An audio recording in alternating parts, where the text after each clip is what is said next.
The day before the scheduled testimony, Lyra received an unexpected message, not from Atticus's legal team or corporate representatives, but from Atticus himself.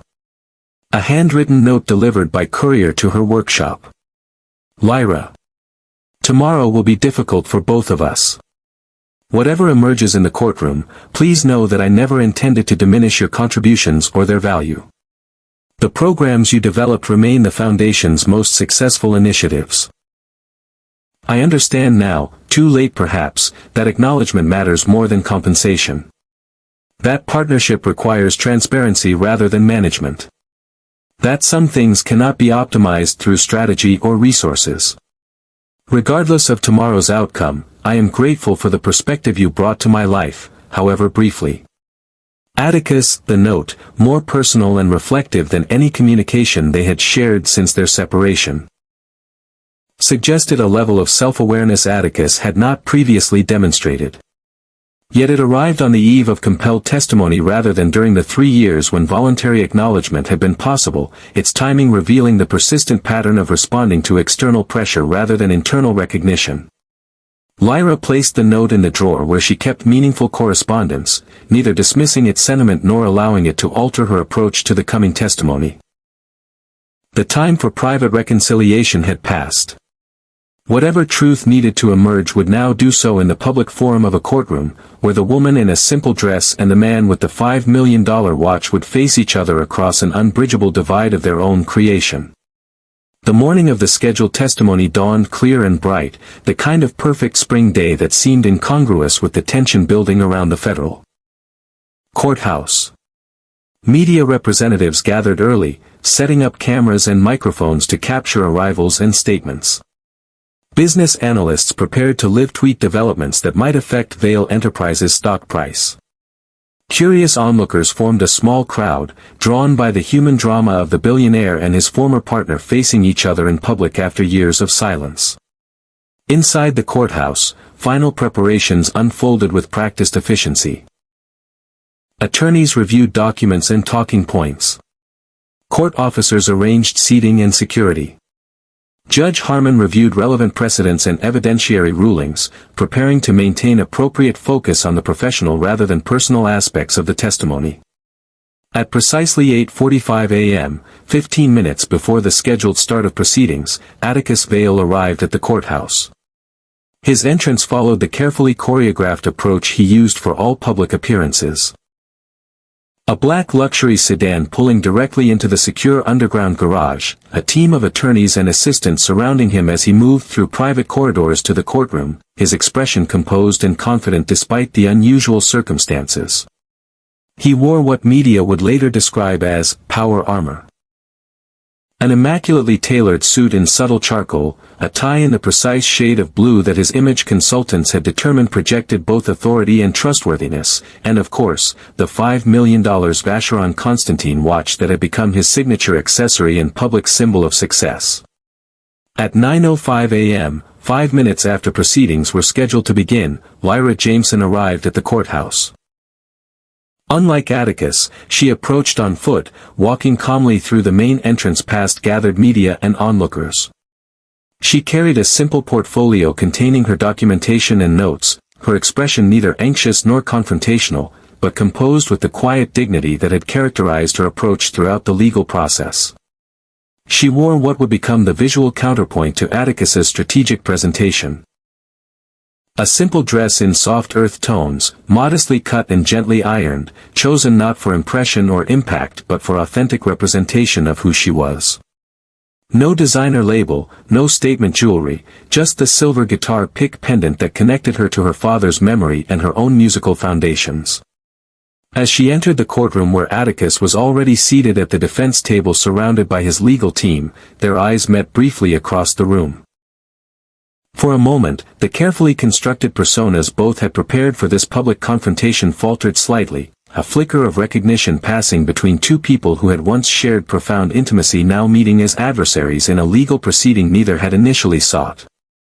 The moment passed quickly as court officers called for order and Judge Harmon entered the courtroom.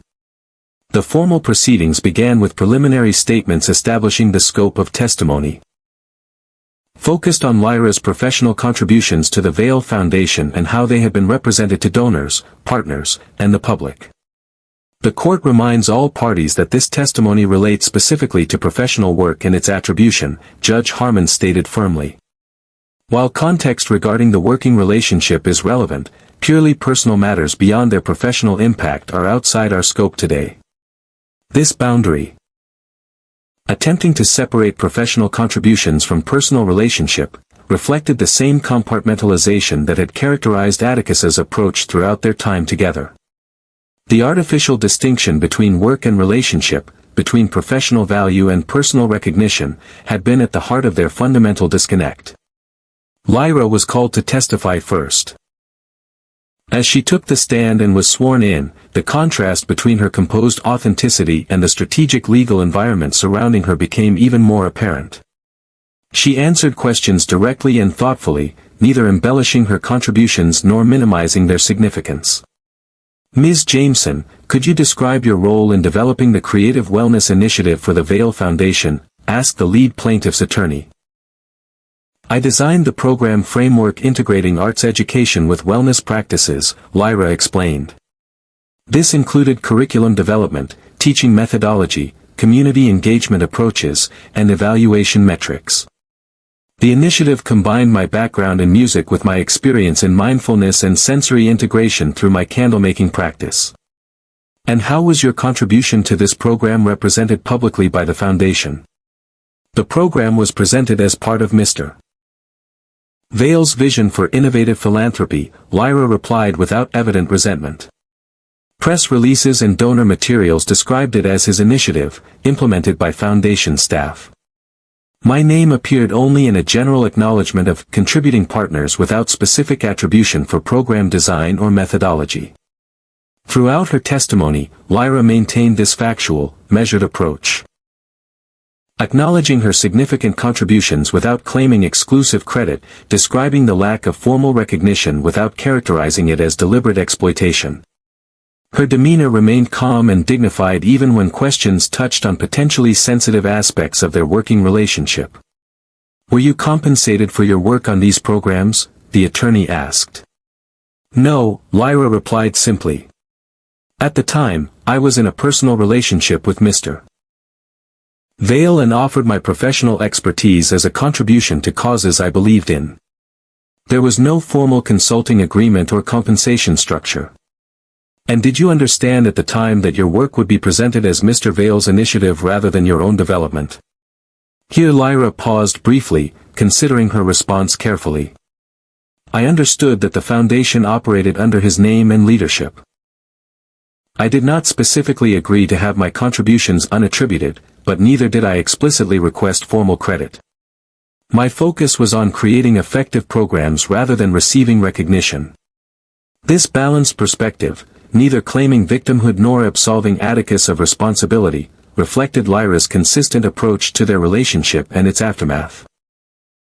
She wasn't seeking revenge or compensation, just honest acknowledgement of reality without strategic management or narrative control. From his position at the defense table, Atticus watched Lyra's testimony with growing discomfort. Her measured responses and evident integrity contrasted sharply with the carefully crafted defensive strategy his legal team had prepared. The truth she presented, neither exaggerated nor minimized, proved more compelling than any strategic narrative his resources could construct. When his attorneys cross-examined Lyra, attempting to characterize her contributions as collaborative rather than original, supportive rather than central, her responses remained consistent and authentic. She acknowledged the collaborative aspects of the Foundation's work while maintaining clarity about her specific contributions and their subsequent representation. The Creative Wellness Initiative has been described as the Foundation's most successful program, noted Atticus's lead attorney. Would you agree that its success depended on the Foundation's resources, staff implementation, and Mr. Vale's leadership rather than solely on your initial program design? Of course, Lyra agreed readily. Program success requires many elements beyond initial design. My contribution was the conceptual framework and methodology that distinguished this initiative from standard arts education programs.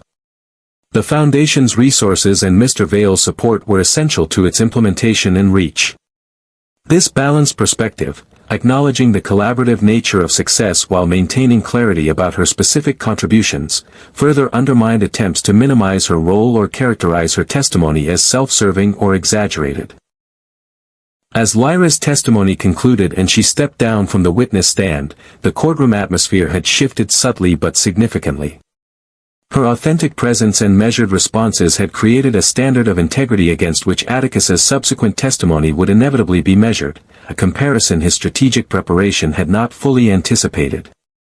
When Atticus took the stand following a brief recess, the contrast in their approaches became even more apparent. Where Lyra had been straightforward and reflective, Atticus was strategic and carefully calibrated. His responses followed the messaging his team had prepared, acknowledging Lyra's valuable input, while emphasizing the Foundation's collaborative approach and his own visionary direction. Mr. Vale, would you characterize Ms. Jameson's role in the Creative Wellness Initiative as central to its development or supportive of your established vision? Asked the plaintiff's attorney.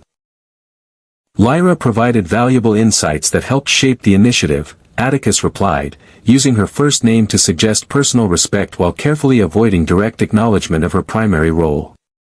The Foundation has always operated collaboratively, incorporating diverse perspectives into our overall vision and direction.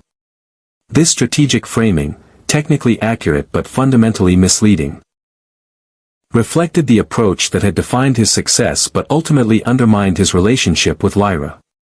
The careful management of narrative, the strategic positioning of facts, the subtle redirection from specific attribution to general collaboration, all revealed the persistent pattern of control that had separated them 3 years earlier. As questioning continued, focusing increasingly on specific documents where Lyra's work had been presented as Vale Foundation initiatives without attribution, Atticus's responses became more carefully constructed. He emphasized institutional development over individual contribution, collaborative implementation over original design, Foundation identity over personal credit. The programs in question were developed under the Foundation's auspices and direction, he stated in response to particularly direct questioning. While Ms. Jameson contributed valuable perspectives, the initiatives represent institutional development rather than individual creation. Throughout this testimony, Atticus maintained his characteristic composure and strategic focus. His responses were measured, his demeanor professional, his presentation carefully calibrated for the courtroom environment. Yet something in his usual confident authority seemed slightly diminished, not by legal challenge or strategic failure, but by the contrast with Lyra's simple authenticity that had preceded him on the witness stand. The pivotal moment came when Judge Harmon herself intervened with a question that neither legal team had anticipated. A simple inquiry that would ultimately transform the case from routine corporate defense to personal reckoning. Mr. Vale, the judge said, leaning forward slightly, if Ms. Jameson was irrelevant to your enterprise, why is she the only non-executive listed in your private succession file? The question hung in the air like a suspended moment of truth. Atticus froze, his carefully constructed responses suddenly inadequate for this unexpected direction. The courtroom fell silent as the implications of the judge's question became clear to everyone present. The private succession file, a confidential document maintained by Vale Enterprises' legal department, detailed contingency plans for leadership transition in various scenarios. That Lyra appeared in this document at all was surprising. That she was the only non-executive included was extraordinary. That Judge Harmon knew about this inclusion suggested the discovery process had revealed information even Atticus's legal team hadn't fully anticipated. Atticus began, then stopped, visibly struggling to formulate a strategic response to this unexpected revelation. That document was drafted during a different period in our relationship.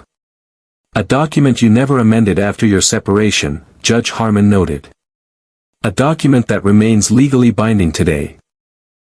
A document that directly contradicts everything your counsel has argued in this courtroom about Ms. Jameson's relevance to Vale Enterprises and its foundation.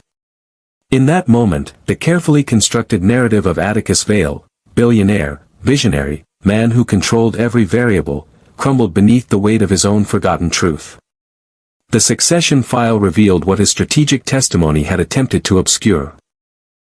That he had valued Lyra's judgment and contribution enough to entrust her with aspects of his legacy should anything happen to him. From her seat in the courtroom, Lyra watched this exchange with quiet surprise. She had never known about the succession file or her inclusion in it. This revelation, that Atticus had privately acknowledged her significance while publicly minimizing it, crystallized the fundamental disconnect that had ultimately ended their relationship. His inability to align his private recognition with his public presentation, his persistent separation of emotional truth from strategic positioning. As the implications of this revelation rippled through the courtroom, the case transformed from technical corporate defense to profound personal reckoning. The question was no longer whether Vale Enterprises had properly attributed contributions or accurately represented assets. It was whether Atticus Vale himself could reconcile the truth he had privately acknowledged with the narrative he had publicly maintained. The answer would come not through strategic legal maneuvering or carefully crafted testimony, but through a verdict that would ultimately cost him far more than money. A judgment that would force him to confront the true price of pride and the value of what he had lost when Lyra walked away 3 years earlier with nothing but her dignity and the truth he had refused to acknowledge. The morning of the verdict, Lyra woke before dawn.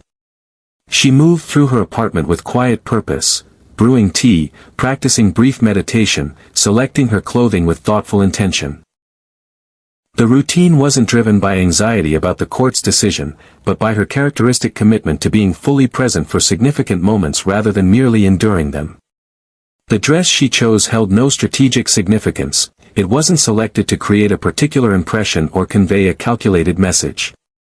It was simply a garment that reflected who she was, a soft, earth-tone dress made of natural fabric, modest in cut but flattering in its simplicity. She had purchased it from a local designer who used sustainable materials and ethical production methods, values that aligned with her own approach to creation and consumption. As she fastened her father's silver guitar pick pendant at her throat, the one constant accessory that connected her to her musical foundations, Lyra reflected on the journey that had brought her to this moment. Not just the legal proceedings of recent weeks, but the entire arc from meeting Atticus at the charity fundraiser to building a relationship that ultimately collapsed under the weight of fundamentally different values and approaches to life. "I'm not here for revenge," she reminded herself, echoing the thought that had centered her throughout the legal process. "I'm here for truth." This clarity of purpose had guided her testimony, her responses to settlement offers, her overall approach to a situation she had never sought but could not ethically avoid. Not strategic positioning for advantage, not emotional reaction to past hurt, but simple commitment to authentic representation of reality without management or control. The courtroom was already crowded when Lyra arrived. Media interest had intensified following the revelation about the succession file, transforming what had begun as a technical shareholder lawsuit into a human drama about values, recognition, and the true nature of partnership. Business reporters sat alongside entertainment journalists, all drawn by the compelling narrative of the billionaire and his former partner facing judgment after years of silence. Lyra took her seat quietly, acknowledging her attorney with a gentle nod but otherwise maintaining the composed presence that had characterized her throughout the proceedings. She carried a simple portfolio containing the documentation of her work, not because it would be needed for the verdict, but because the physical evidence of her contributions had grounded her throughout the legal process. When Atticus entered the courtroom, the contrast between them remained as striking as it had been throughout the trial. He wore another immaculately tailored suit, this one in deep navy that projected authority and confidence despite the uncertainty of the pending verdict. His team of attorneys surrounded him in a practiced formation, creating a buffer between their client and the public scrutiny focused on him. Most notably, he wore the $5 million Vacheron Constantin watch that had become his signature accessory, the timepiece that symbolized his approach to life itself. Control, precision, extraordinary value recognized and acknowledged by those who understood such things. A physical manifestation of his belief that time, like everything else in his world, could be managed, optimized, and displayed as evidence of exceptional achievement. Their eyes met briefly across the courtroom. A moment of silent recognition between two people whose shared history had become public record and legal evidence. Lyra's expression remained composed, neither hostile nor conciliatory. Atticus's revealed a flicker of something less strategic than his usual public persona, perhaps regret, perhaps recognition, perhaps simply the uncertainty of facing a situation he couldn't control through resources or strategy. Judge Harmon entered the courtroom, and proceedings began with formal efficiency. The verdict would address multiple aspects of the shareholder lawsuit, but the portion relevant to Lyra focused on her contributions to the Vale Foundation and how they had been represented to donors, partners, and the public. Regarding the claims concerning Ms. Jameson's professional contributions, Judge Harmon stated, "The court finds that Vale Enterprises and its foundation did indeed incorporate her work into core programs without appropriate attribution or compensation. The evidence clearly establishes that initiatives presented as Mr. Vale's vision were substantially developed by Ms. Jameson during their professional association." This finding, validating Lyra's testimony without exaggeration or embellishment, represented judicial acknowledgement of the truth she had consistently maintained, not that she deserved exclusive credit or extraordinary compensation, but simply that her contributions should be honestly recognized rather than strategically obscured. Furthermore, Judge Harmon continued, "The court finds particularly compelling the contradiction between public representation of Ms. Jameson's role and her inclusion in Vale Enterprises' private succession planning. This discrepancy suggests a pattern of public minimization despite private recognition of her significance to the organization's mission and values." This observation, highlighting the fundamental disconnect between Atticus's private acknowledgement and public presentation, cut to the heart of what had ultimately separated them. Not just a business dispute about attribution and compensation, but a profound misalignment between recognized value and public acknowledgement, between private truth and strategic positioning. Based on these findings, Judge Harmon concluded, "The court orders Vale Enterprises to provide appropriate compensation for Ms. Jameson's unattributed professional contributions, properly acknowledge her role in developing the programs in question, and revise all public materials to accurately reflect the collaborative nature of the initiatives she helped create." The specific financial determination followed, a substantial sum representing both the value of Lyra's uncompensated work and damages for misrepresentation.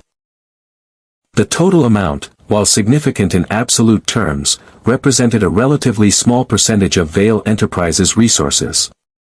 Yet the true impact lay not in the financial judgment but in the public acknowledgement of truth that Atticus had attempted to manage and control through private settlement offers and strategic legal positioning. As the full verdict was read, addressing the broader shareholder claims alongside the specific findings regarding Lyra's contributions, the courtroom remained silent, the assembled media representatives taking careful notes for the stories that would soon transform this judicial determination into public narrative. When Judge Harmon concluded the proceedings and left the bench, the courtroom erupted into controlled chaos. Reporters rushed to file initial stories. Attorneys gathered in small groups discussing implications and potential appeals. Court officers maintained order while allowing the natural process of reaction and response to unfold. Through this activity, Lyra remained seated, taking a moment to absorb the significance of what had occurred. Not triumph or vindication in the conventional sense, but simple acknowledgement of truth, the recognition of her contributions and the validation of her perspective that had been at the heart of her participation in the legal process. Across the courtroom, Atticus conferred intensely with his legal team, his expression revealing the strategic calculation already underway, analyzing options, considering appeals, developing messaging to manage public perception of the verdict. Even in this moment of judicial determination, his instinct remained focused on control and strategic positioning rather than simple acceptance of truth and consequence. As Lyra finally rose to leave, gathering her portfolio and nodding appreciation to her attorney, she found her path to the exit temporarily blocked by media representatives seeking comment on the verdict. Rather than avoiding their questions or offering carefully crafted statements, she responded with characteristic directness and authenticity. "The court has acknowledged the truth of my contributions," she said simply. "That was my only objective in participating in these proceedings. I have no interest in further conflict or commentary beyond that simple fact." This response, neither triumphant nor bitter, just straightforwardly focused on truth rather than advantage, reflected the consistent approach that had guided her throughout the legal process. Not seeking victory over Atticus or financial gain from the situation, but simply standing firmly for honest recognition of reality without strategic management or control. As she made her way through the courthouse corridors toward the exit, Lyra maintained this composed presence despite the cameras and questions following her progress. The simple dress she wore, chosen for authenticity rather than impression, became a visual counterpoint to the media spectacle surrounding her. Not a strategic costume for public performance, but a genuine expression of who she was regardless of external attention or judgment.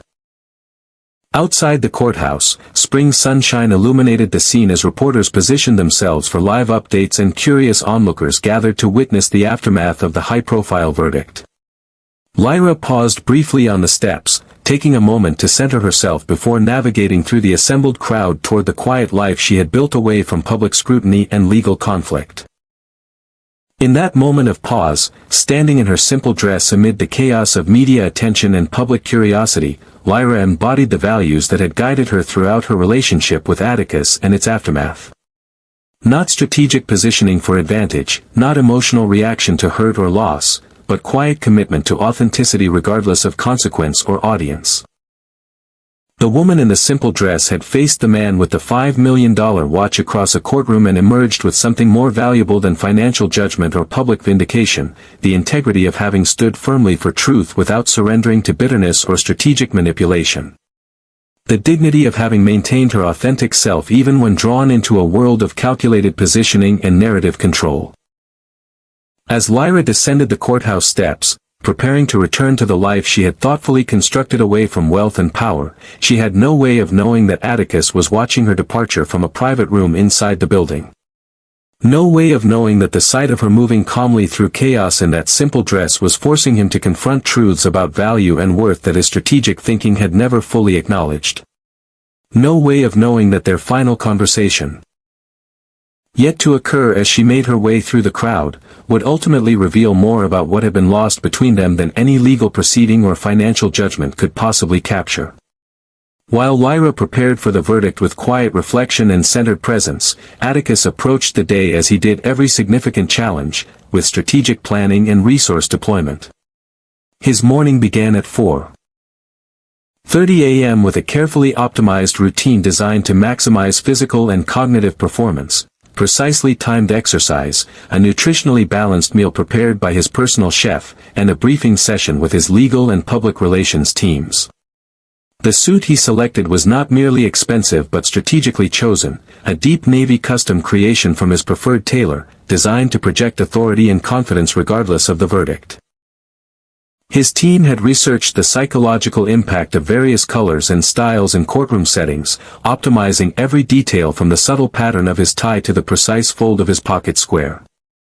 Most significantly, he chose to wear the watch that had become his signature accessory, the $5 million Vacheron Constantine that represented not just extraordinary wealth but his approach to life itself. The timepiece was more than a luxury item, it was a statement of identity and values. Control, precision, exceptional achievement recognized by those who understood true worth.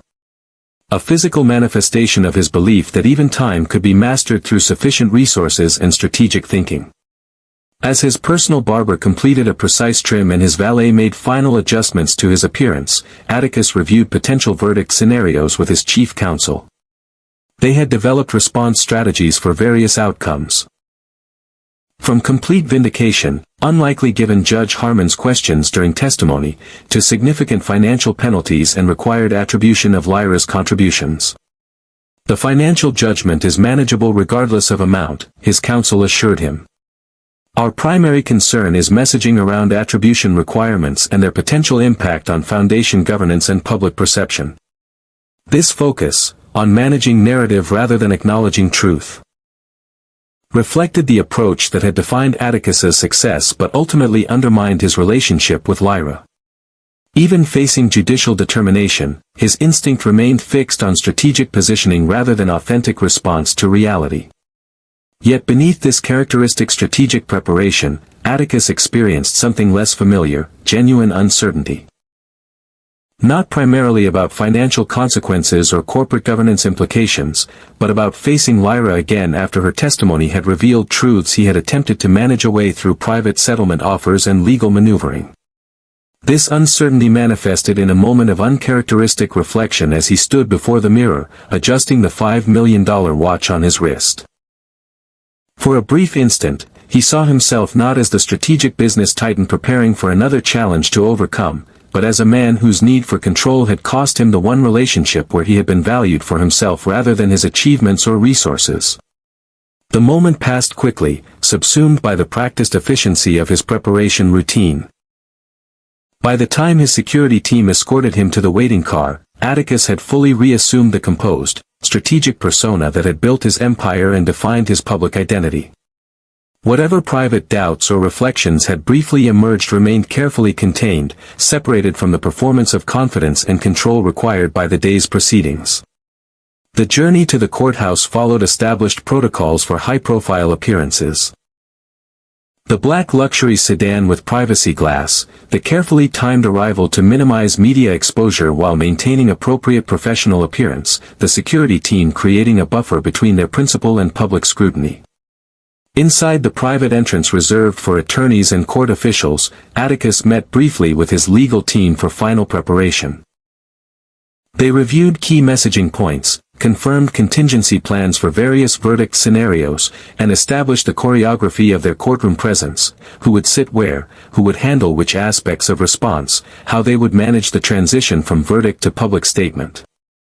Throughout this preparation, Atticus maintained his characteristic focus and strategic thinking. Yet those closest to him might have noticed subtle indications of unusual tension. The slightly more frequent adjustment of his watch, the momentary lapses in his typically unwavering attention, the brief instances when his gaze shifted to the middle distance as if seeing something beyond the immediate tactical considerations. When the time came to enter the courtroom, Atticus moved with practiced confidence, his team surrounding him in formation, his expression composed and authoritative despite the uncertainty of the pending verdict. He took his place at the defense table, arranging materials with precise efficiency, his $5 million watch catching the light as he adjusted his cuffs, a silent statement of power and achievement visible to everyone in the room. It was only when Lyra entered the courtroom that his carefully maintained composure faltered slightly. The sight of her in that simple dress, chosen for authenticity rather than impression, triggered something his strategic thinking hadn't fully anticipated. Not emotional vulnerability exactly, but a momentary recognition of the fundamental difference in their approaches to this shared experience. His elaborate preparation and performance contrasting with her quiet authenticity. His strategic positioning against her simple presence. Their eyes met briefly across the courtroom, a moment of silent acknowledgement between two people whose private relationship had become public record and legal evidence. In that brief connection, Atticus experienced an unfamiliar sensation, the recognition that all his resources and strategic thinking might be inadequate against the simple power of truth presented without manipulation or management. As Judge Harmon entered and proceedings began, Atticus maintained his external composure while internally processing each element of the verdict with strategic assessment. The finding that Vale Enterprises had incorporated Lyra's work without appropriate attribution. The observation about the contradiction between public representation and private recognition in the succession file. The order for financial compensation and public acknowledgement of her contributions. Each determination triggered immediate strategic calculation, potential appeals, messaging approaches, market impact analysis, governance implications. His mind processed these considerations with characteristic efficiency even as the full verdict was still being read, already developing response strategies and mitigation plans before the judicial pronouncement was complete. Yet beneath this strategic processing, something else was occurring, a gradual, reluctant recognition that the court had simply acknowledged truth he had attempted to manage away. Not through insufficient resources or failed strategy, but because truth itself resisted the control he had spent a lifetime mastering in other domains. When Judge Harmon concluded the proceedings and left the bench, Atticus immediately engaged with his legal team, maintaining the appearance of strategic response and controlled management despite the adverse verdict. They huddled in intense consultation, discussing appeal options, public messaging approaches, and immediate response requirements. "We should issue a statement emphasizing our respect for the judicial process while noting our disagreement with specific findings," suggested his communications director. "Frame the attribution requirements as an opportunity to clarify collaborative development rather than correction of previous misrepresentation." This approach, strategic positioning rather than simple acknowledgement, reflected the persistent pattern that had ultimately separated him from Lyra. Even facing judicial determination, his instinct remained focused on narrative management rather than authentic response to reality. As the courtroom gradually emptied, reporters rushing to file stories, attorneys gathering in small groups discussing implications, court officers maintaining order, Atticus continued this strategic consultation with his team. Yet his attention was increasingly drawn to Lyra as she prepared to leave, gathering her simple portfolio, acknowledging her attorney with quiet dignity, responding to media questions with characteristic directness and authenticity. The contrast between them had never been more apparent, his elaborate strategic apparatus against her simple truth, his performance of control against her authentic presence, his $5 million watch against her simple dress. A visual representation of the fundamental difference in values and approach that had ultimately made their relationship unsustainable despite genuine connection and care. As Lyra made her way toward the exit, navigating through media representatives and curious onlookers with composed dignity, Atticus made an uncharacteristically impulsive decision. Without consulting his team or considering strategic implications, he instructed his chief counsel to handle the immediate response requirements while he stepped away briefly. "I need 10 minutes, he said simply, already moving toward a private exit that would allow him to intercept Lyra's path as she left the courthouse.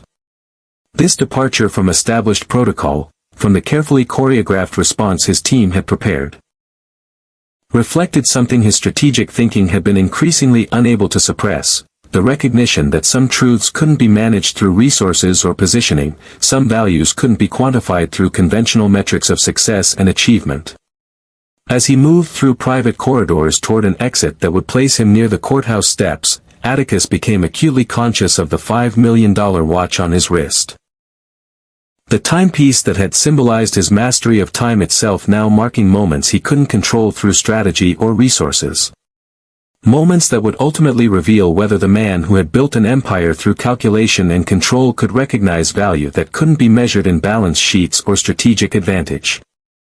The man with the $5 million watch was about to face the woman in the simple dress one final time. Not across a courtroom where rules and procedures created structured interaction, but in the unmanaged space of direct human connection where authentic truth would ultimately prove more powerful than any strategic positioning or resource deployment. The courtroom where Lyra and Atticus faced each other after 3 years of silence was designed to impose order on human conflict. Its formal architecture and structured procedures creating a controlled environment for addressing disputes through established rules rather than emotional reaction. High ceilings, polished wood, and official symbols of authority surrounded the human drama unfolding within this carefully managed space. Judge Rebecca Harmon presided from an elevated bench, her black robes and composed demeanor embodying the judicial authority that would ultimately determine the outcome of the shareholder lawsuit and its unexpected personal dimension. Known for her no-nonsense approach to corporate cases, Judge Harmon had established clear parameters for the proceedings, focusing on professional contributions and their attribution rather than personal relationship dynamics beyond their relevant context. "The court reminds all parties that this testimony relates specifically to professional work and its attribution," she stated firmly as proceedings began. While context regarding the working relationship is relevant, purely personal matters beyond their professional impact are outside our scope today. This boundary, attempting to separate professional contributions from personal relationship, reflected the same compartmentalization that had characterized Atticus's approach throughout his time with Lyra. The artificial distinction between work and relationship, between professional value and personal recognition, had been at the heart of their fundamental disconnect. The physical arrangement of the courtroom reinforced this structured approach to human conflict. Atticus sat at the defense table surrounded by his legal team. 6 attorneys in dark suits arranged in strategic formation, creating a buffer between their client and the unpredictable elements of the proceedings. Their table was covered with carefully organized binders, tablets displaying real-time data analysis, and communication devices connecting them to additional support staff outside the courtroom. Lyra sat at a smaller table with just 2 attorneys representing the shareholder plaintiffs. Her position in the proceedings was technically that of witness rather than party, though her testimony and contributions had become central to the case's most compelling narrative.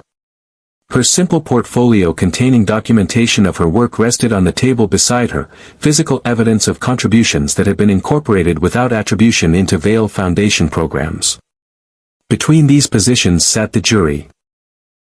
12 citizens selected to evaluate evidence and determine facts according to judicial instruction.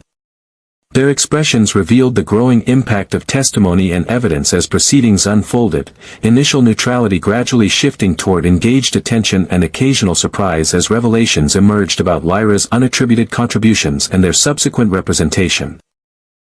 The courtroom gallery behind these formal positions was filled with media representatives, financial analysts, curious observers, and a few individuals with personal or professional connections to the principals. Their presence transformed what might have been private legal proceedings into public performance, each testimony and ruling immediately transmitted to wider audiences through traditional and social media channels. Within this structured environment, the tension between Lyra and Atticus manifested not through dramatic confrontation but through the contrast in their fundamental approaches to the proceedings. Lyra's testimony reflected her characteristic authenticity, direct, thoughtful responses without strategic calculation or performance for the audience. Atticus's presentation embodied his strategic approach. Carefully crafted messaging, precise positioning, and constant awareness of how each element would be perceived and interpreted. The most revealing moments emerged not through formal testimony but through unguarded reactions to unexpected developments. Lyra's quiet surprise when learning of her inclusion in the succession file, Atticus's momentary loss of composure when Judge Harmon questioned this contradiction between private recognition and public representation, the subtle shifts in jury attention as the gap between strategic narrative and simple truth became increasingly apparent. Throughout the proceedings, the $5 million watch on Atticus's wrist caught the light as he gestured or adjusted his cuffs. A visual reminder of the extraordinary resources and strategic thinking he brought to this confrontation. Lyra's simple dress provided the visual counterpoint, an authentic representation of who she was rather than a costume selected for impression or impact. This contrast extended beyond appearance to their fundamental presence in the courtroom. Atticus remained constantly engaged with his legal team. Receiving notes, reviewing documents, participating in whispered strategic consultations during breaks in testimony. Lyra maintained a more self-contained presence, occasionally conferring with attorneys but primarily focused on providing accurate, thoughtful responses without strategic calculation. The pivotal moment that transformed the proceedings from routine corporate defense to personal reckoning came through Judge Harmon's unexpected question. A simple inquiry that penetrated the carefully constructed narrative Atticus's team had developed. Mr. Vale, if Ms. Jameson was irrelevant to your enterprise, why is she the only non-executive listed in your private succession file? The question hung in the air like a suspended moment of truth. Atticus froze, his carefully constructed responses suddenly inadequate for this unexpected direction. The courtroom fell silent as the implications of the judge's question became clear to everyone present. The private succession file, a confidential document maintained by Vale Enterprises' legal department, detailed contingency plans for leadership transition in various scenarios. That Lyra appeared in this document at all was surprising. That she was the only non-executive included was extraordinary. That Judge Harmon knew about this inclusion suggested the discovery process had revealed information even Atticus's legal team hadn't fully anticipated. Atticus began, then stopped, visibly struggling to formulate a strategic response to this unexpected revelation. That document was drafted during a different period in our relationship. A document you never amended after your separation, Judge Harmon noted. A document that remains legally binding today. A document that directly contradicts everything your counsel has argued in this courtroom about Ms. Jameson's relevance to Vale Enterprises and its foundation. In that moment, the carefully constructed narrative of Atticus Vale, billionaire, visionary, man who controlled every variable, crumbled beneath the weight of his own forgotten truth. The succession file revealed what his strategic testimony had attempted to obscure. That he had valued Lyra's judgment and contribution enough to entrust her with aspects of his legacy should anything happen to him. From her seat in the courtroom, Lyra watched this exchange with quiet surprise. She had never known about the succession file or her inclusion in it. This revelation, that Atticus had privately acknowledged her significance while publicly minimizing it, crystallized the fundamental disconnect that had ultimately ended their relationship. His inability to align his private recognition with his public presentation, his persistent separation of emotional truth from strategic positioning. As the implications of this revelation rippled through the courtroom, the case transformed from technical corporate defense to profound personal reckoning. The question was no longer whether Vale Enterprises had properly attributed contributions or accurately represented assets. It was whether Atticus Vale himself could reconcile the truth he had privately acknowledged with the narrative he had publicly maintained. The tension that filled the courtroom following this revelation wasn't the manufactured drama of legal procedurals or the strategic positioning of corporate negotiations. It was the authentic human tension that emerges when carefully constructed narratives encounter simple truth. When strategic positioning confronts authentic reality, when private recognition contradicts public presentation. In this moment of unexpected revelation, the formal structures of the courtroom, its rules and procedures, its physical arrangement, its imposed order, seemed suddenly inadequate for containing the human truth that had emerged. The woman in the simple dress and the man with the $5 million watch faced each other across an unbridgeable divide of their own creation, their fundamental difference in values and approach exposed not through dramatic confrontation but through the quiet power of truth that resisted strategic management or control.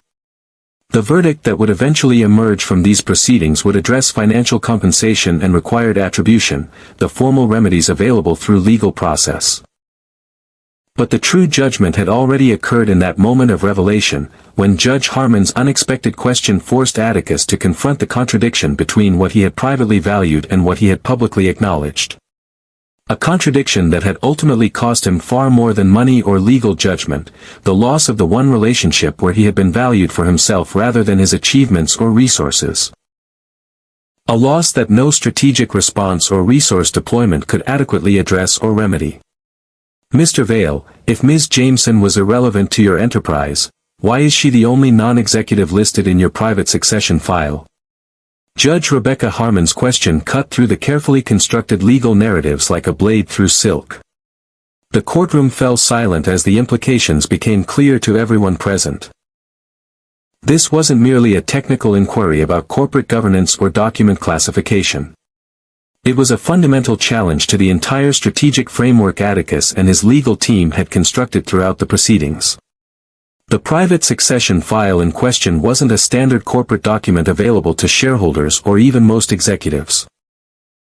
It was a confidential contingency plan maintained by Vale Enterprises' most senior legal counsel, detailing specific instructions for leadership transition and asset management in various scenarios including Atticus's incapacitation or death.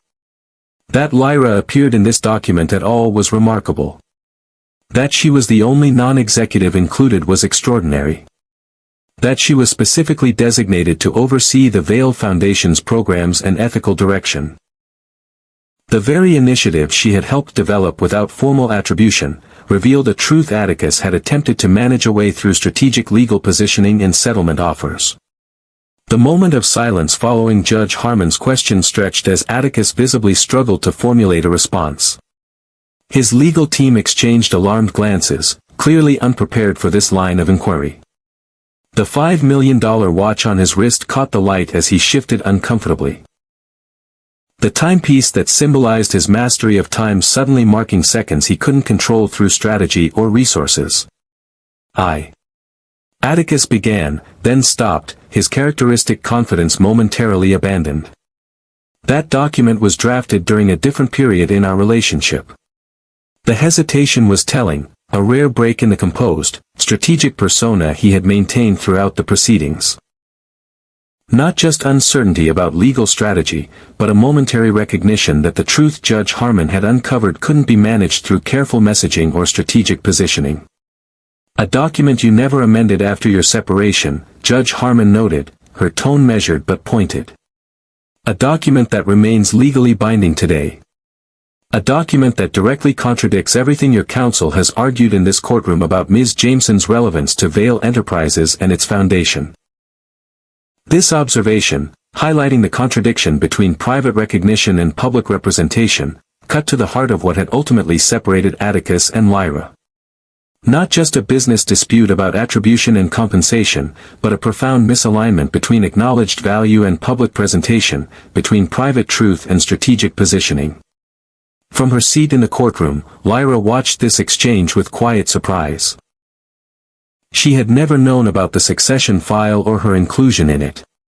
The revelation that Atticus had privately designated her as trustworthy enough to guide aspects of his legacy while publicly minimizing her contributions created a complex emotional response, not vindication exactly, but confirmation of what she had sensed throughout their relationship, that he had valued her judgment and perspective far more than his public behavior had acknowledged.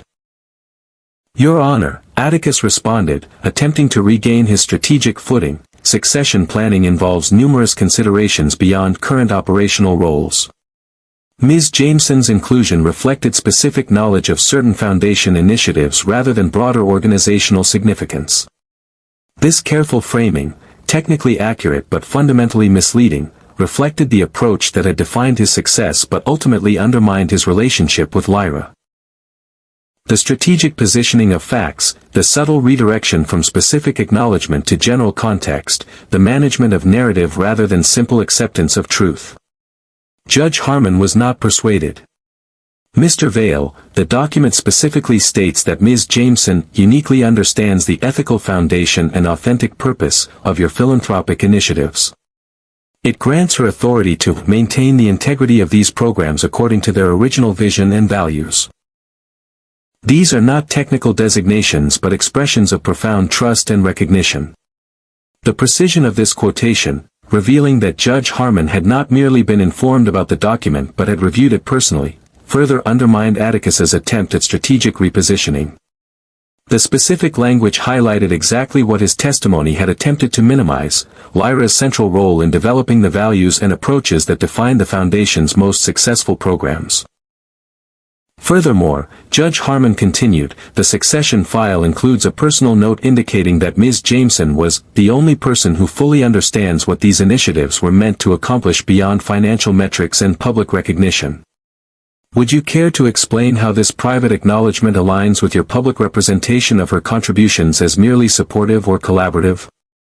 This second question, revealing not just formal designation but personal acknowledgement, completed the dismantling of Atticus's strategic narrative. The succession file hadn't merely included Lyra as a technical advisor or program consultant.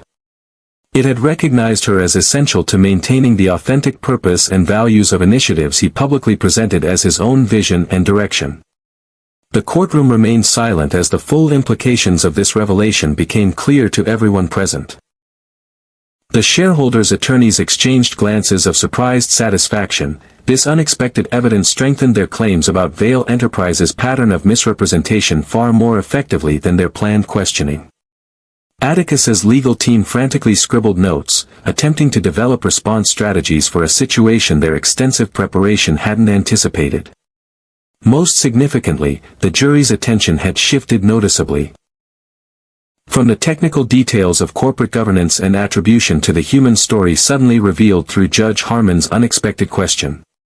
The contradiction between Atticus's private recognition and public representation of Lyra's contributions created a narrative far more compelling than legal arguments about shareholder value or corporate transparency. "Your Honor," Atticus began again, his voice steadier but his usual strategic confidence noticeably diminished. "The language in the succession file reflects personal consideration rather than formal organizational assessment. My private appreciation for Ms. Jameson's perspective doesn't alter the collaborative nature of Foundation initiatives or their development under institutional direction. This attempt at separation, distinguishing personal appreciation from professional recognition, reflected the compartmentalization that had characterized his approach throughout their relationship. The artificial distinction between private value and public acknowledgement, between emotional recognition and strategic positioning, had been at the heart of their fundamental disconnect. Judge Harmon's expression remained neutral, but her follow-up question suggested she recognized this pattern as well. Mr. Vale, if there was such clear separation between your personal appreciation and professional assessment, why does the legally binding succession document specifically grant Ms. Jameson authority over foundation programs rather than merely acknowledging her perspective? Why does it explicitly state that this authority supersedes that of your executive team regarding ethical direction and authentic purpose? This third question, focusing on the practical implications rather than just the language of the document, completed the exposure of the contradiction at the heart of Atticus's approach. The succession file hadn't merely expressed appreciation, it had granted actual authority based on recognized expertise and alignment with core values. Authority that contradicted the narrative of institutional development and collaborative implementation his testimony had attempted to establish.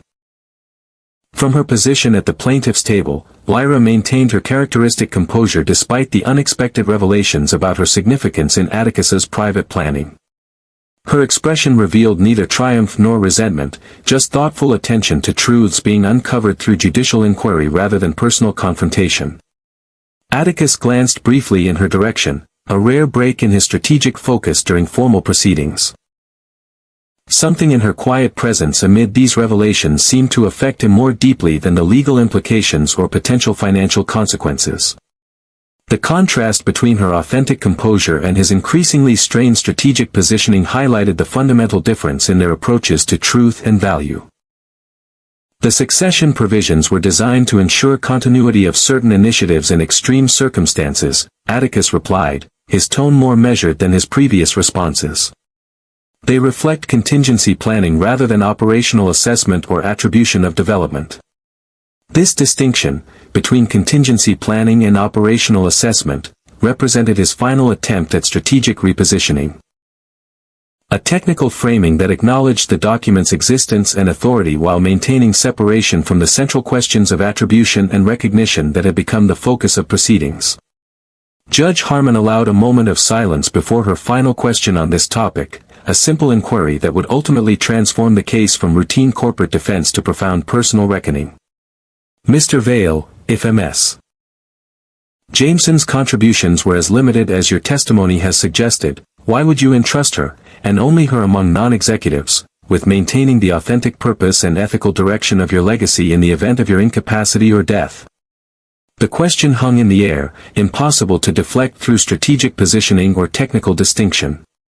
It went beyond legal classification or corporate governance to the fundamental truth Atticus had attempted to manage away. That he had valued Lyra's judgment, perspective, and alignment with core values enough to designate her as guardian of his legacy's authentic purpose, while publicly minimizing her contributions and refusing to acknowledge her central role in developing the very initiatives she was designated to protect. In that moment of exposed contradiction, something shifted in Atticus's demeanor. Not dramatic emotional breakdown or strategic surrender, but a subtle recognition that the truth Judge Harmon had uncovered couldn't be managed through resources or positioning.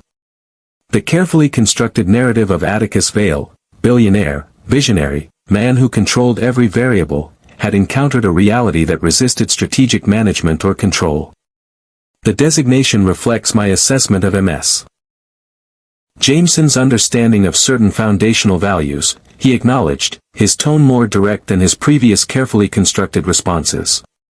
Her perspective on authentic purpose and ethical direction was, uniquely aligned with my own intentions for these initiatives. This admission, limited but more honest than his previous positioning, marked a significant shift in the proceedings. Not complete surrender of his strategic approach, but acknowledgement of a truth that couldn't be fully managed away through careful messaging or legal maneuvering. Judge Harmon nodded slightly, accepting this more direct response without further pressing on this specific point. The question had accomplished its purpose. revealing the contradiction between private recognition and public representation that lay at the heart of both the legal claims and the personal history that had become unexpectedly central to the proceedings. As questioning moved to other aspects of the shareholder lawsuit, the impact of this revelation remained palpable throughout the courtroom. The jury's attention had shifted noticeably, their expressions suggesting a new perspective on the case beyond technical corporate governance or financial valuation. The contradiction Judge Harmon had exposed created a human narrative far more compelling than legal arguments about attribution or compensation. For Lyra, the revelation about her inclusion in the succession file provided unexpected confirmation of what she had sensed throughout their relationship. That Atticus had valued her perspective and alignment with authentic purpose far more deeply than his public behavior had acknowledged. Not vindication in the conventional sense, but clarity about the fundamental disconnect that had ultimately separated them despite genuine connection and care. For Atticus, Judge Harmon's unexpected question had forced confrontation with a truth his strategic thinking had attempted to manage away. That his private recognition of Lyra's value contradicted his public representation of her contributions. That the woman he had designated to protect his legacy's authentic purpose was the same woman whose role in developing that purpose he had publicly minimized and strategically obscured. This contradiction, exposed through judicial inquiry rather than personal confrontation, would ultimately lead to a verdict that addressed not just financial compensation and required attribution, but the deeper question at the heart of their relationship: can authentic value and purpose be reconciled with strategic positioning and narrative control? Or does the latter inevitably undermine the former, regardless of resources or intention? The answer would come not through further legal argument or strategic positioning, but through a judgment that would force Atticus to confront the true cost of the approach that had built his empire but ultimately cost him the one relationship where he had been valued for himself rather than his achievements or resources. The courtroom fell silent as Judge Rebecca Harmon returned to the bench after deliberation. The tension that had built throughout the proceedings, intensified by the unexpected revelations about Lyra's inclusion in Atticus's succession planning, created an atmosphere of suspended anticipation. Not just for the financial determination that would affect Vale Enterprises' valuation and governance, but for the judicial assessment of the contradiction between private recognition and public representation that had been exposed through unexpected questioning. Atticus sat at the defense table, his posture rigidly formal, his expression composed despite the uncertainty of the pending verdict. The $5 million watch on his wrist caught the light as he adjusted his cuffs. A final unconscious assertion of the wealth and status that had defined his identity and approach throughout his career and relationship with Lyra. Across the courtroom, Lyra maintained her characteristic calm presence, her simple dress providing visual counterpoint to the strategic formality surrounding Atticus and his legal team. Her attention focused on Judge Harmon's words rather than their potential impact or advantage. The same direct engagement with reality rather than strategic positioning that had characterized her approach throughout the proceedings. In the matter of shareholder coalition versus Vale Enterprises, Judge Harmon began, her tone measured and authoritative. This court has considered all evidence and testimony presented regarding corporate governance, asset representation, and attribution of contributions to Vale Foundation initiatives. The formal language established the legal framework for what would follow: judicial determination based on established principles and precedents rather than emotional assessment or personal judgment. Yet the human dimension that had emerged through unexpected revelations remained present beneath this structured approach, informing the specific findings and their implications beyond technical corporate governance. Regarding the claims concerning Ms. Jameson's professional contributions, Judge Harmon continued, the court finds that Vale Enterprises and its foundation did indeed incorporate her work into core programs without appropriate attribution or compensation. The evidence clearly establishes that initiatives presented as Mr. Vale's vision were substantially developed by Ms. Jameson during their professional association. This finding, validating Lyra's testimony without exaggeration or embellishment, represented judicial acknowledgement of the truth she had consistently maintained, not that she deserved exclusive credit or extraordinary compensation, but simply that her contributions should be honestly recognized rather than strategically obscured. Furthermore, Judge Harmon added, the court finds particularly compelling the contradiction between public representation of Ms. Jameson's role and her inclusion in Vale Enterprises' private succession planning. This discrepancy suggests a pattern of public minimization despite private recognition of her significance to the organization's mission and values. This observation, highlighting the fundamental disconnect between Atticus's private acknowledgement and public presentation, cut to the heart of what had ultimately separated them. Not just a business dispute about attribution and compensation, but a profound misalignment between recognized value and public acknowledgement, between private truth and strategic positioning. Based on these findings, Judge Harmon concluded, the court orders Vale Enterprises to provide appropriate compensation for Ms. Jameson's unattributed professional contributions, properly acknowledge her role in developing the programs in question, and revise all public materials to accurately reflect the collaborative nature of the initiatives she helped create. The specific financial determination followed, a substantial sum representing both the value of Lyra's uncompensated work and damages for misrepresentation. The total amount, while significant in absolute terms, represented a relatively small percentage of Vale Enterprises' resources.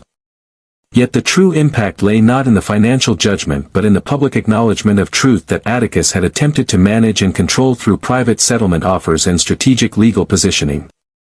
As Judge Harmon addressed the broader shareholder claims, finding additional instances of misrepresentation and ordering significant financial penalties beyond those related to Lyra's contributions, the full scale of the verdict became clear.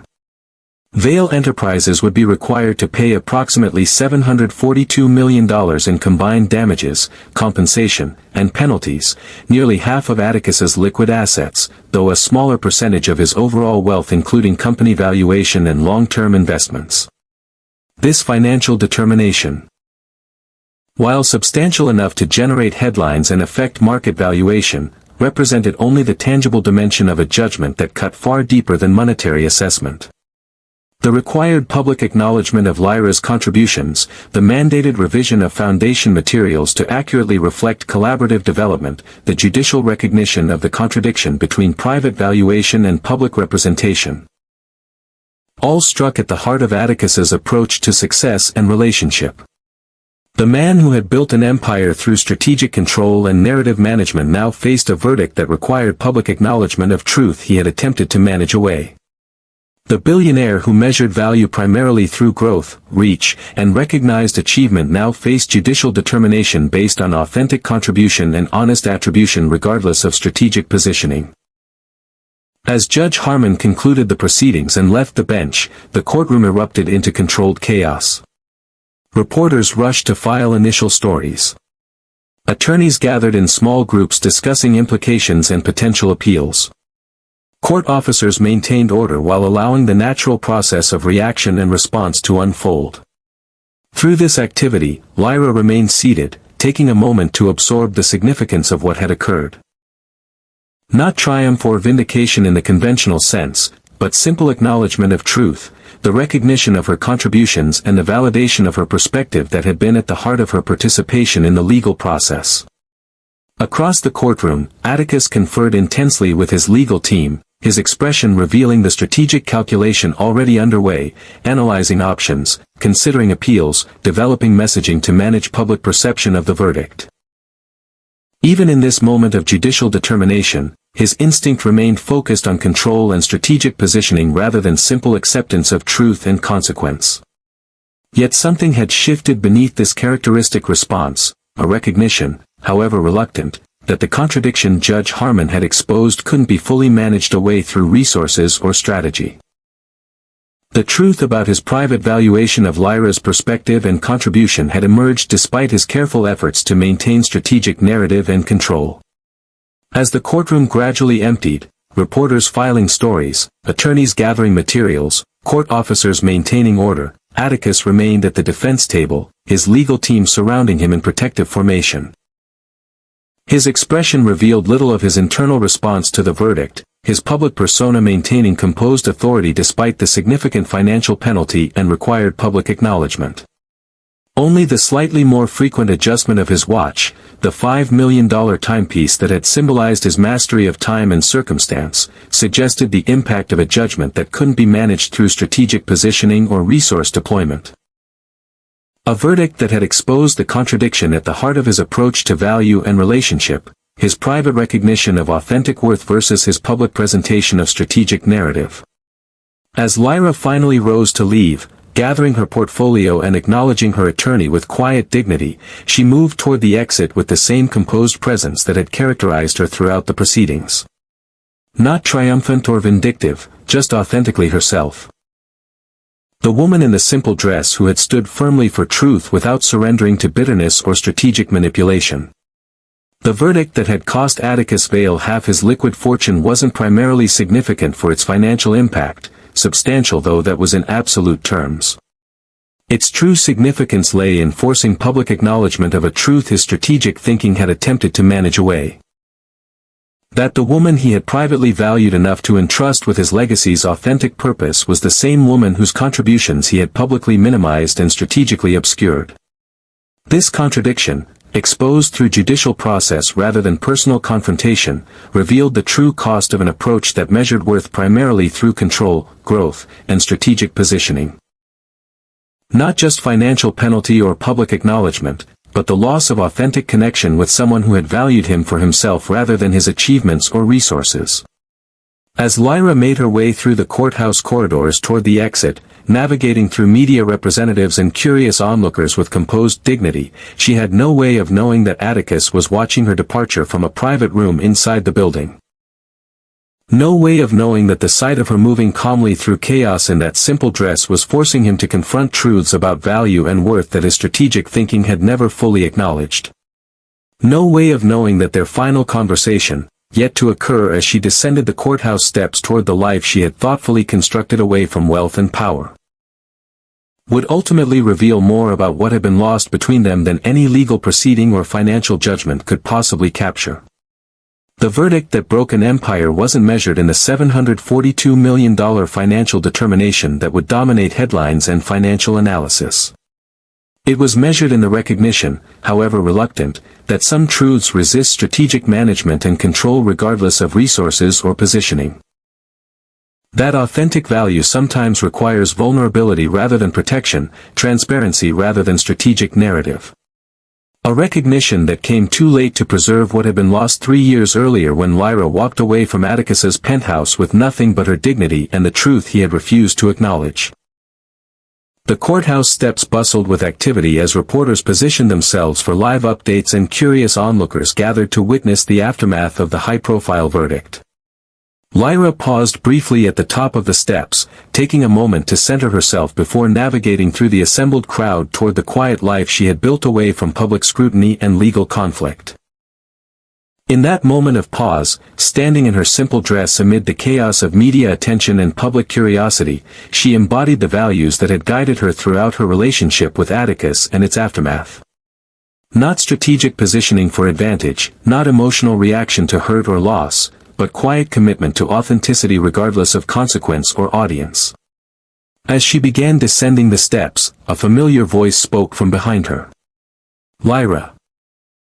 She turned to find Atticus standing a few feet away, having emerged from a side exit to intercept her path. He had dismissed his legal team and security detail, a rare moment of appearing in public without the strategic buffer that typically surrounded him.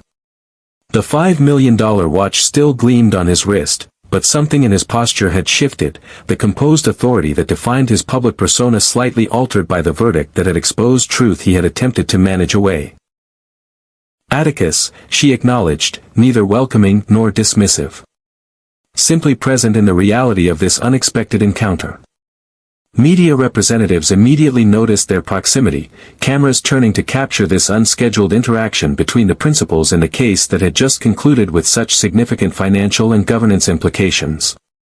Court security moved to create a buffer zone, allowing a moment of relative privacy amid the public setting. "May I speak with you?" Atticus asked, his tone more direct than his usual strategic approach. "Not about the verdict or appeals or settlement. Just, speak." The request, simple, unqualified, without strategic framing, suggested a shift from his characteristic positioning. Not complete transformation, but a momentary suspension of the calculated approach that had defined their previous interactions since their separation. Lyra considered briefly, then nodded. Briefly. I have a flight to catch. They moved to a quieter area at the side of the courthouse steps, still visible to the assembled media but with sufficient distance for private conversation.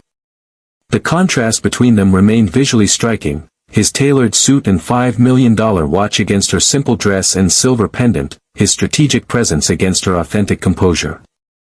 I never told you about the succession file, Atticus began, addressing directly the revelation that had transformed the legal proceedings. About designating you to oversee the Foundation's authentic purpose if anything happened to me. No, Lyra agreed. You didn't. I should have, he acknowledged, this simple admission representing significant departure from his usual strategic positioning. Not just because it might have affected your decision to leave, but because it was truth you deserved to know regardless of outcome or advantage. This perspective, valuing truth for its own sake rather than its strategic utility, reflected the approach Lyra had consistently maintained throughout their relationship and its aftermath. The approach that had ultimately separated them despite genuine connection and care. Why didn't you, she asked, her tone curious rather than accusatory. Why acknowledge my value privately while minimizing it publicly? The question went to the heart of the contradiction Judge Harmon had exposed. The fundamental disconnect between private recognition and public representation that had characterized Atticus's approach not just to their relationship but to value itself. Because acknowledgement creates vulnerability, he replied after a moment's consideration. Recognizing your central role in developing those initiatives meant acknowledging dependence on someone outside my control. Publicly presenting them as institutional development rather than collaborative creation maintained strategic positioning and narrative management. This honest assessment, recognizing the fear of vulnerability and loss of control that had driven his approach, represented perhaps the most authentic communication they had shared since their separation. Not strategic positioning for advantage, not careful messaging for impact, but simple acknowledgement of the truth beneath his actions and choices. And privately? Lyra pressed gently. Why include me in the succession planning while simultaneously filing the domestic partnership designation that classified me as temporary and contingent? This question, highlighting the contradiction not just between public and private but within his private actions themselves, addressed the fundamental inconsistency that had ultimately ended their relationship. The simultaneous recognition of her value and the need to control its potential impact on his carefully constructed world. Because I trusted your judgment and alignment with authentic purpose more than anyone else's, Atticus admitted. But I feared what that trust might cost if fully acknowledged and integrated into my strategic planning and public narrative. He gestured slightly, the $5 million watch catching the light, a visual reminder of the wealth and status that had defined his identity and approach. I built an empire through control, calculation, and strategic positioning. Acknowledging authentic value that couldn't be managed through those approaches threatened the very foundation of that success. This recognition, that his approach to success had fundamentally conflicted with his capacity for authentic relationship, reflected the truth Lyra had identified when leaving him 3 years earlier. Not that he didn't value her, but that his need for control would always take precedence over genuine partnership despite whatever genuine connection they shared. I wore a watch to remind myself of time, Atticus continued, glancing at the $5 million timepiece on his wrist. You wore a dress that reminded me of what I wasted. The observation, contrasting his strategic symbolism with her authentic presence, captured the essential difference in their approaches to value and relationship. His measurement through control, achievement, and recognized status versus her embodiment of authentic purpose regardless of external validation or advantage. Some things can't be measured by their price tag, Lyra said gently, echoing the perspective her father had taught her that had guided her approach to life and relationship. Some values can't be protected through control or strategic positioning. I'm beginning to understand that, Atticus acknowledged, the admission representing significant evolution from the man who had responded to her pregnancy announcement with a subpoena rather than support. Too late for us, perhaps, but understanding nonetheless. This recognition, that some truths emerged through loss rather than strategic planning, reflected a perspective more aligned with Lyra's approach than his characteristic calculation. Not complete transformation, but a glimpse of potential growth beyond the limitations that had ultimately separated them despite genuine connection. The verdict doesn't matter, he continued after a moment. Not the financial determination or required attribution or governance implications. What matters is the truth it exposed. That I valued your perspective and alignment with authentic purpose enough to designate you as its guardian, while simultaneously refusing to acknowledge that value in ways that might have preserved what we shared. This perspective, prioritizing relationship and authentic connection over strategic positioning and financial impact, represented significant evolution from the approach that had characterized his response to their separation and its aftermath. Not complete transformation, but recognition of values beyond those that had built his empire and defined his success. I didn't leave because you didn't value me, Lyra said quietly. I left because your need for control would always take precedence over genuine partnership. Because you couldn't align your private recognition with your public presentation, your emotional truth with your strategic positioning. This assessment, direct but without bitterness or accusation, reflected the clarity she had maintained throughout their relationship and its aftermath. Not strategic leverage for advantage, not emotional reaction to hurt, but simple acknowledgement of the fundamental incompatibility that had ultimately made their connection unsustainable despite genuine care. I know, Atticus acknowledged. And the verdict confirmed that assessment more definitively than any private conversation could have. The contradiction Judge Harmon exposed wasn't created by legal strategy or corporate governance. It was present in our relationship from the beginning, despite whatever genuine connection we shared. This recognition, that the legal proceedings had simply revealed truth rather than creating conflict, reflected growing awareness of the patterns that had shaped their relationship and its dissolution. Not complete transformation of his approach to value and control, but acknowledgement of its limitations and consequences beyond strategic calculation. As their conversation drew to a natural close, Lyra glanced at her watch, not a $5 million status symbol but a simple timepiece that served its function without strategic significance. I should go. My flight leaves in a few hours. Atticus nodded, respecting the boundary without attempt at extension or negotiation. Safe travels, Lyra. Goodbye, Atticus, she replied, the simple farewell acknowledging the completion of whatever remained unresolved between them. Not dramatic closure or emotional reconciliation, but quiet recognition that truth had finally emerged without strategic management or control. As Lyra descended the remaining courthouse steps and made her way through the assembled crowd, reporters called questions about the verdict and its implications. Rather than avoiding their inquiries or offering carefully crafted statements, she responded with characteristic directness and authenticity. The court has acknowledged the truth of my contributions, she said simply. That was my only objective in participating in these proceedings. I have no interest in further conflict or commentary beyond that simple fact. This response, neither triumphant nor bitter, just straightforwardly focused on truth rather than advantage, reflected the consistent approach that had guided her throughout the legal process. Not seeking victory over Atticus or financial gain from the situation, but simply standing firmly for honest recognition of reality without strategic management or control. From his position on the courthouse steps, Atticus watched her departure, the woman in the simple dress moving calmly through chaos with composed dignity. The sight affected him more deeply than the financial penalty or required public acknowledgement that would dominate media coverage and market analysis. More than the strategic challenges of managing corporate governance implications or shareholder concerns following the significant verdict. For perhaps the first time, he saw clearly what had been lost when Lyra walked away 3 years earlier with nothing but her dignity and the truth he had refused to acknowledge. Not just a relationship or potential partnership, but connection with someone who valued authentic purpose over strategic positioning, truth over advantage, presence over performance.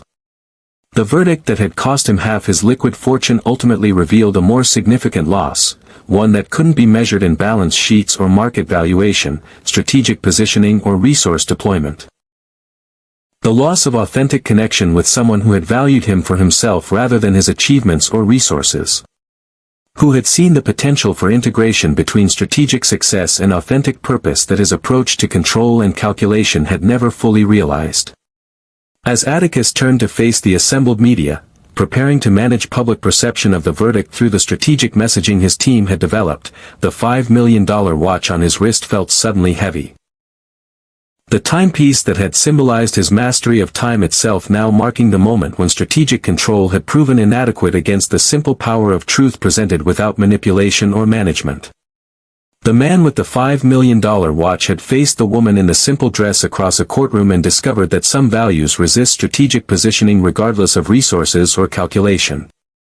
Some truths emerge despite careful management or control. Some losses can't be measured in balance sheets or market valuation, regardless of wealth or status. A discovery that came too late to preserve what had been lost, but perhaps not too late to inform what might yet be built, if authentic purpose could finally take precedence over strategic positioning in the empire that had been broken not by financial penalty but by the simple power of truth that resisted management and control. 1 year after the verdict that cost Atticus Vale half his liquid fortune, Lyra Jameson stood in a lavender field outside her workshop near Barcelona. The Spanish sun warmed her face as she harvested flowers for a new line of Memory Keepers candles, scents designed to evoke emotional landscapes rather than simply perfume a room. Her simple linen dress moved gently in the breeze, practical for the work yet reflecting the authentic aesthetic that had always characterized her approach to life and creation. The year had brought significant changes to her professional life, though her fundamental values and approach remained consistent. The financial compensation from the verdict, substantial though far less important to her than the required attribution of her contributions, had provided resources to expand her work without compromising its authentic purpose or artisanal quality. She had established a small foundation supporting arts education and wellness programs in underserved communities, initiatives similar to those she had developed for the Vale Foundation but implemented according to her values of authentic connection and personal engagement rather than strategic growth or recognized achievement. The programs remained modest in scale but profound in impact, creating meaningful change in individual lives rather than impressive metrics for donor presentations. Her candlemaking practice had evolved into a collaborative workshop where she mentored young artisans in both technical skills and authentic creative expression. Not empire building as Atticus would have defined it, but meaningful growth aligned with her values and purpose. Creating opportunity for others while maintaining the integrity of process and materials that had always defined her work. Most significantly, she had found peace with the journey that had taken her from a small rust-colored house near Lake Oswego to a courtroom confrontation with one of the world's wealthiest men. Not through strategic positioning or narrative management, but through simple acceptance of truth without bitterness or resentment. The understanding that authentic purpose sometimes emerges through challenge and loss rather than careful planning or strategic advantage. Across the ocean in New York, Atticus Vale stood at the window of his penthouse office, the city spread before him like a physical manifestation of the empire he had built through strategic thinking and relentless focus on growth and control. The $5 million watch remained on his wrist. The timepiece that had symbolized his mastery of time and circumstance now marking moments that carried different significance than before the verdict that had exposed truth he had attempted to manage away. The year had brought significant changes to his professional approach, though the fundamental structure of his success remained intact. Vale Enterprises had absorbed the financial penalty without catastrophic impact on operations or market position. The $742 million representing a substantial but manageable percentage of overall resources and valuation. The required attribution of Lyra's contributions had been implemented through carefully crafted messaging that acknowledged collaborative development while maintaining strategic positioning. Yet beneath these external adjustments, more significant evolution had occurred in Atticus's approach to value and purpose. Not dramatic transformation or complete abandonment of the strategic thinking that had built his empire, but growing recognition of limitations and costs that his previous calculation had failed to fully account for. He had restructured the Vale Foundation's governance to include voices beyond executive leadership and financial expertise, perspectives that might challenge strategic positioning with authentic purpose in ways his previous approach would have carefully managed or controlled. The programs Lyra had developed remained central to the Foundation's work, now with proper attribution and recognition of their collaborative creation rather than institutional development. Most significantly, he had begun integrating the contradiction Judge Harmon had exposed between private recognition and public presentation.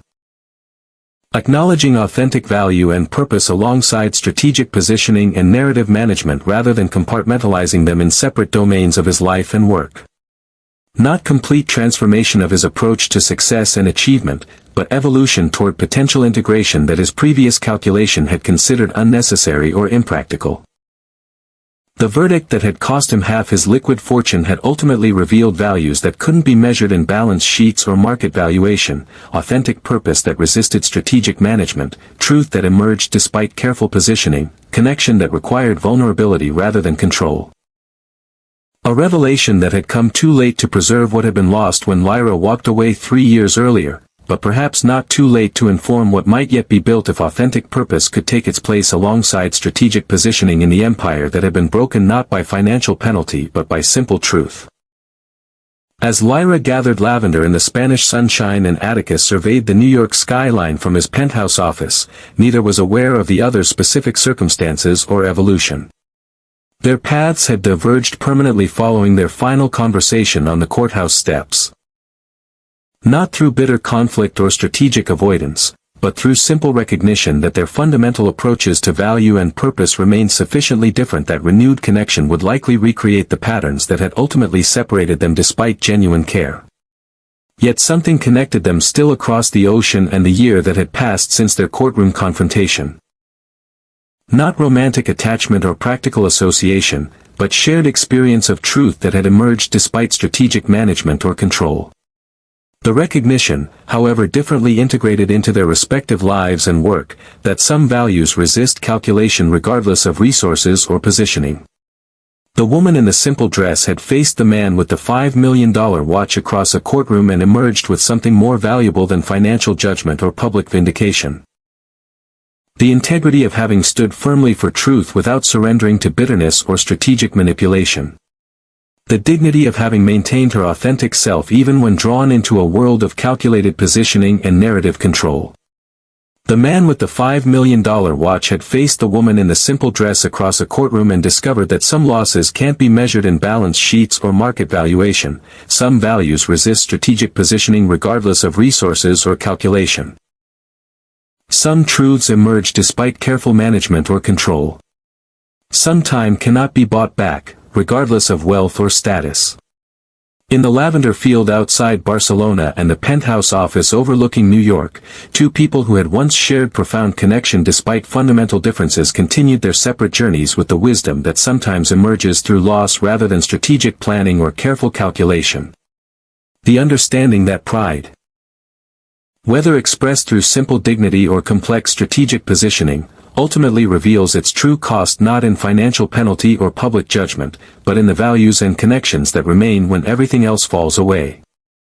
The woman in the simple dress had taught the man with the $5 million watch a lesson more valuable than any financial strategy or market position, that authentic purpose sometimes requires vulnerability rather than control, transparency rather than strategic narrative.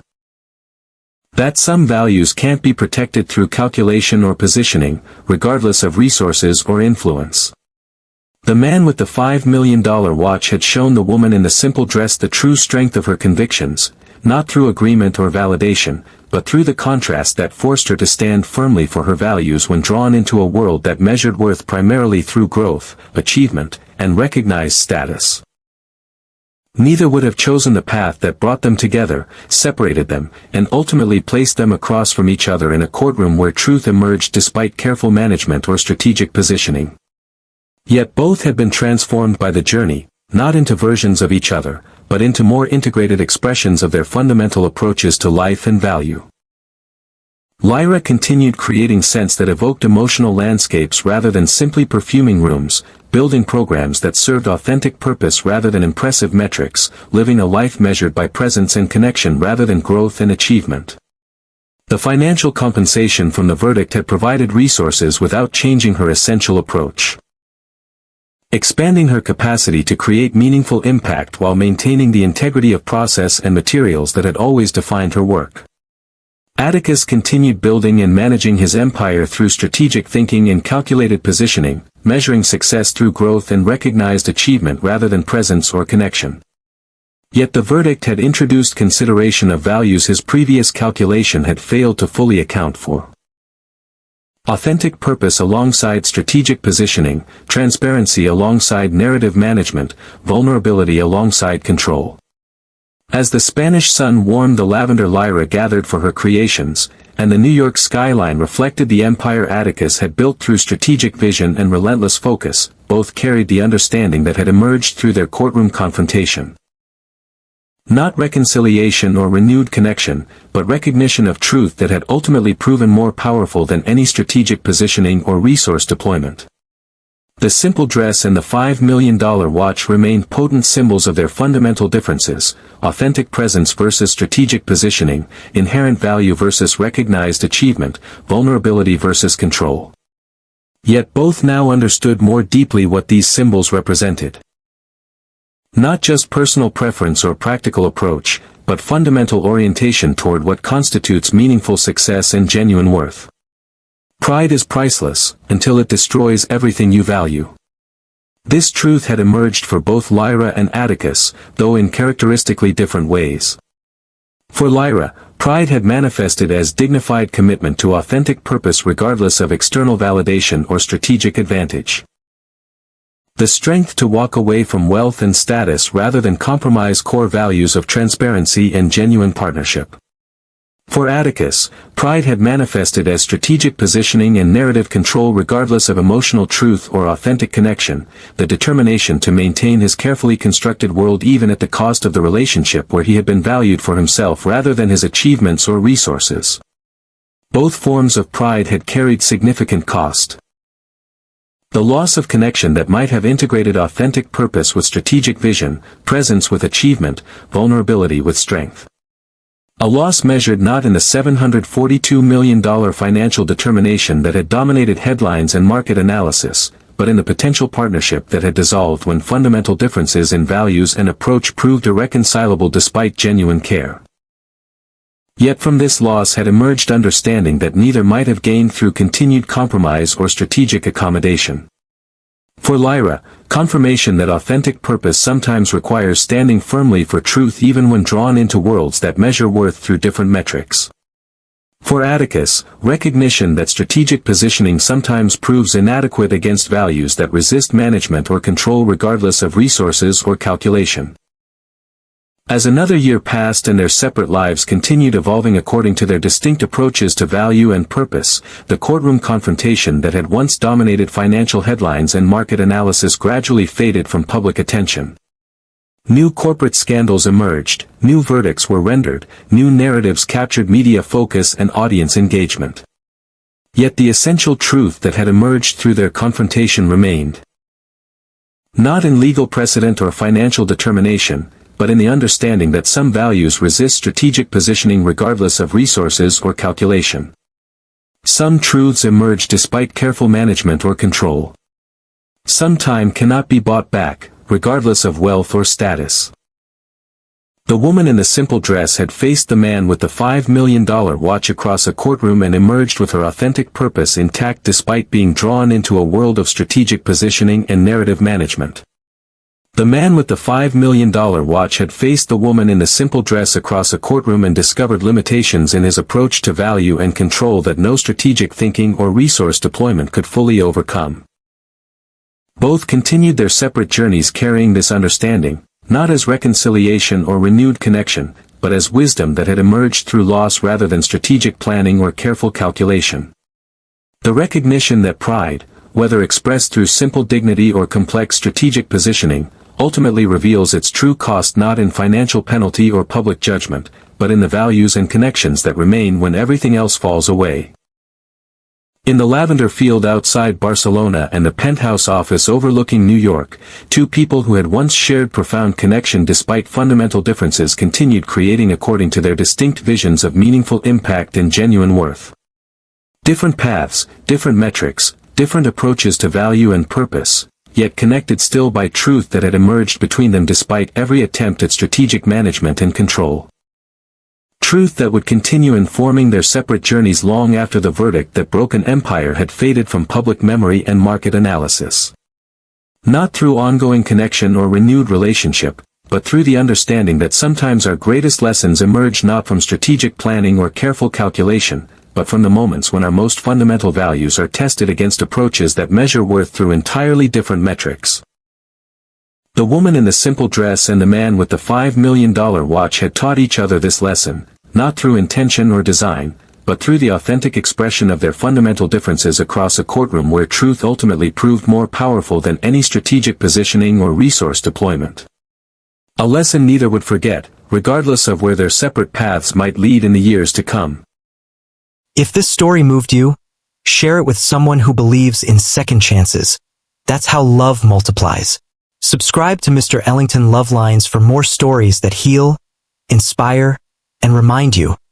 Broken things can still bloom. Leave a comment with one lesson you're taking from this story.